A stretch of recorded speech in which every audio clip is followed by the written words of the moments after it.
Hello, CFI sweethearts. Welcome to episode 2 of our Coming For You podcast with me, your host Maximiliana and Tracy. How are you, Tracy? I'm doing great, Max. I can't wait to start this second episode of CFI. So we're coming for you.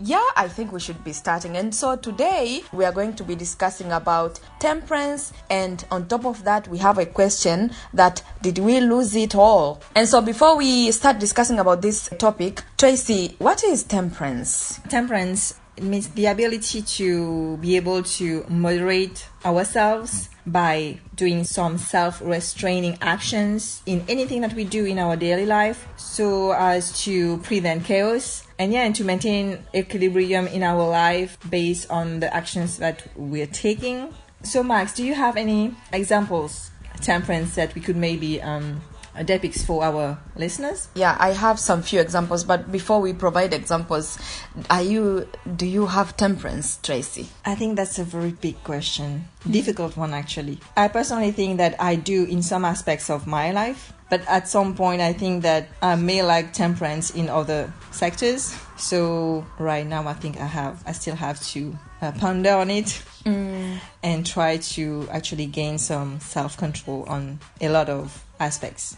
All right. A few examples of temperance here is that we see nowadays, we see that it's very difficult for young people to have temperance in drinks these days, you know. And another example is food, especially nowadays that there is fast food. It's very easy to just walk in a fast food restaurant and eat, and then life goes on. Clothes also it's a very good example. We have been buying clothes that we are not even using. So there comes fast fashion. We have been buying a lot of clothes that we are not even wearing. Tracy, do you wear all your clothes in your wardrobe? Actually, I think I have way too many clothes in my closet because I like fast fashion and I like fashion in general. So whenever there is a trend coming up, I'm like right on it. Not always, but most of the time. And to be honest, I don't have any temperance on clothing or whatsoever in this field, to be fair with you guys. But I think that's a real big issue because this has a lot of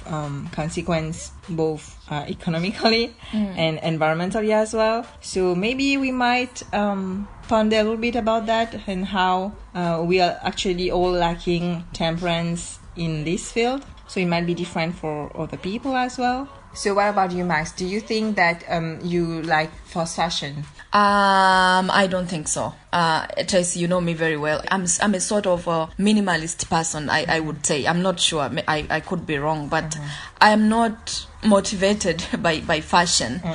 I don't consider myself to be fashionable. But I like good clothes. And I'm not saying I have all my clothes are good or I look good on every clothes that I wear. But as long as they're fine to me, I do think that they are right, you know. And so my wardrobe is very small. I don't keep buying things and clothes that I don't wear. Although I can say there are some clothes that I bought maybe last year that I'm not interested with them anymore and I'm not using them anymore. It's not like I walk down the street and down the shop every now and then buying clothes. But Tracy, you know, I'm realizing that this all consumerism, whether it's drinks, whether it's alcohol, whether it's food or fast food or clothing and fast fashion in general, I do think that they are influenced by marketing and advertising that goes on, you know, to advertise those kind of products and services. Yeah, I'm totally agreeable actually. Because marketing through social media and media are just promoting all these products that we don't really need just for the purpose of profit making. So us as individuals, as a society, we are being played psychologically by these big companies and media. So what do we as a society need to do now? Are we at least aware of it, that we are being controlled and manipulated somehow, you know? So do we have to question ourselves now? Yeah, that's a very important question, Tracy. And I'm also asking myself the same question, although I do think that it's possible that we're being played and they do it very professionally because, you know, marketing and advertising industry nowadays, they do appeal to our emotions and our feelings, you know, to our tastes, for example. So once you see an advert about a certain shoes that you don't even necessarily need at that particular time, you are prompt to buying it because of what they are saying about that shoes. You know, if it's about certain drink, whether it's non-alcoholic or alcohol, the way they advertise that particular drink, it's very easy for you to fall into that trap because they appeal to your taste, they appeal to your emotion. It's like entering in your mind and deciding for yourself. That is how powerful marketing is. So that is where temperance has to be applied as an individual. Like, we need to restrain ourselves, prevent ourselves, so that we maintain our normacy, you know, which I think is very important. All right, Tracy, which segment of the society do you think lack more temperance? It is quite a wide spectrum of like the group of society that would like mostly temperance. But I think people within the range of age between, I don't know, as soon as you start to get interested in products and services. So it can start as young as, I don't know, 5 years old, when you're seeing a toy being displayed on TV and you just want to have that, mommy, daddy, I just wanted this new toy, etc. And it goes on until you're 18. When you're a teenager, you just want fast fashion, just want cars, you just want whatever. And then when you've reached your adult life, about 30 or 40 years old, you still want houses, apartments, cars. So everything, all our wants keep changing eventually because we're evolving throughout our life, but at the same time we are just increasing other wants and needs, and all these are still being influenced by all these marketing stuff and advertising. So it's like we can't get away from it, and that's where people tend to lack temperance, and we just don't know our limits. So not being aware that we need to control ourselves is the big issue. Okay, Tracy, I also agree with you that lack of awareness is the big issue here. I also think that majority of young people in our community have lost temperance more than any other segment of the society, because I think of a lot of things. They are very curious, so they want to do things, and they think that doing everything at once without limitation, for them it makes more sense because they are curious and they are trying to know everything at once, which I think it's dangerous, because once you do not have a sense of moderation, and then everything becomes problematic because you lose focus. You know, if you imagine, if you're a young person, you are supposed to maintain a good lifestyle that will give you, you know, a good future, let me say. So if you do not do that, it means you have a probability of messing up your life at a very young age. So that's why we are saying that temperance is very important. Having a sense of self-restraint and moderation in life is very important. So Max, tell me, now that I've been talking about being aware of having lack of temperance, self-control on certain aspects of our lifestyle, do you think that you can actually do something about it? Absolutely. I think there's a possibility, Tracy, to have self-control, but it's difficult. Okay, a few ways that I can say to have a sense of control in ways in which I live. For example, I try to avoid fast fashion, and I control it by budgeting. You know, once I have my money, I just budget it and I say, okay, what are the most important things to do with this money? So it's called prioritization. See, you simply prioritize your money by doing things that are priority. Sometimes you are a human being and we are very weak. For example, I try not to go into those fast food places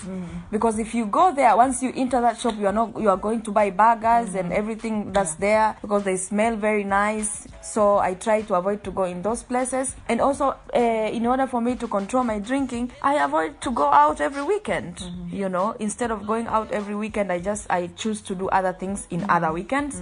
And the weekends that are very important for me to go out, if it's my friend's birthday or if I'm invited somewhere, I don't say yes all the time. Sometimes I just cancel and say I cannot make it, you know, just to have that sense of temperance. And other things that I do is just keeping myself busy doing other things. They say that the idle mind is a devil's workshop. So I try not to keep myself very idle. So I'm always engaged. I'm always busy doing this, doing that, reading a little bit, although reading is very difficult, but I try to do that. That's how I try to self-restrain myself. Tracy, I do think also we lack temperance in issues to do with entertainment. Do you think it's a bad thing that we are now consuming more content about entertainment? We are now not focused about important content anymore. Do you think it's a bad thing? I think because nowadays people of our generations and the society in general, we encounter a lot of issues, both mental and physical, and this is our escape, to just being to entertain ourselves into thinking about other stuff that brings us some kind of relief from our troubles. So that's why people tend to abuse the entertainment, to other party, to be over the internet too long, to use their phone to do whatever instead of, it's just to escape reality of things, because it provides some kind of relief. All right. Yeah. So that's why you can see nowadays that a lot of people are engaged into a lot of entertainment activities because somehow they need this to survive. Absolutely, I quite agree, Tracy, and I do think that, as we said in the beginning of this episode, it's all about advertising and marketing, because nowadays everywhere you go, radios are talking about the Netflix show that is new. When you switch on your TV, all about that other new soap opera movie that has been very dramatized on Instagram. And also it's social media that is making everyone going for entertainment things. And also it's I think peer pressure. For example, when somebody is talking about a certain movie, oh, you should see it, oh, you didn't see it, oh, you must see it, all those kind of things. And once you log in to those systems, it never stops, because as you said, we are trying to escape for some of our things, which I do think is very problematic, because entertainment or a movie will not, it's just an instant gratification. You are not gonna solve your problem from there. If you have a problem, for example, you have anxiety or you are stressed out, I think you should just seek a proper help, like seeing a therapist or seeing a doctor. It's high time you look for that mentor that you were saying that you'll be looking for a mentor. So I do think that we should have temperance in entertainment. I do think that young people should just moderate their consumption of entertainment content. Yeah, I would agree with you on that, Max. So that's the end of episode 2 of our Coming For You podcast, and we are looking forward to come to you again next time for episode 3. So follow us on Instagram at CFI Official Podcast, and on YouTube at CFI Official Podcast. Ciao! Ciao! Because nobody does better like us. We got no money but always we happy. We show our swag everywhere we party. Come join us, show your swag. Because nobody does better like us. We got no money but always we happy. We show our swag everywhere we party. Come join us, show your swag.